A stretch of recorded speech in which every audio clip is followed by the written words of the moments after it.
Although the Puritans separated from the Church of England to form the Massachusetts Bay Colony, there was a group among them who felt the Puritans were losing their strict conviction and wanted further separation.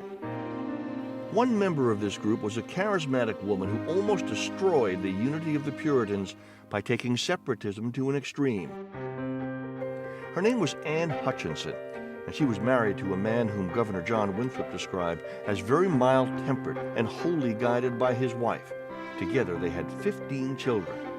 What she started doing first was having meetings in her house. On Sunday afternoon, people would get together and discuss the sermon, which is what Puritans did in England, and it was a good thing, you know.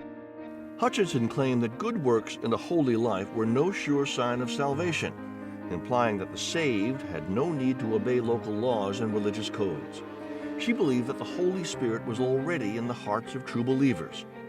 Her stance, which was called Antinomianism, from the Greek word meaning against the law, undermined the power of local officials. In addition, her behavior challenged the idea that women should be deferential and retiring. Still, she continued to draw people to her sermons.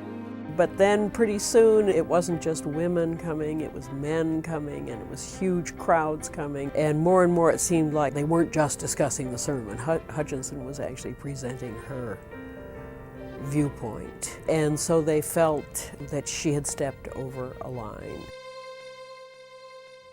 As her influence grew, she charged that many of the Bay Colony's ministers were not among those chosen by God.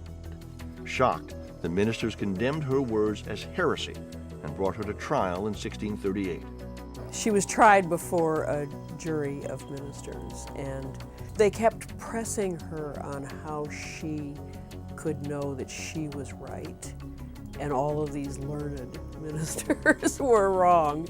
And she seemed to indicate that she had had direct revelation from God, which was something that was very problematic for these people. Her assertion that God had spoken directly to her proved too much for Puritan magistrates, who convicted her of sedition and banished her from the colony. The pregnant Hutchinson led her large family through Rhode Island on foot, and they eventually arrived in New York, where she was killed by Indians. Residents of the Bay Colony interpreted this fate as part of God's will.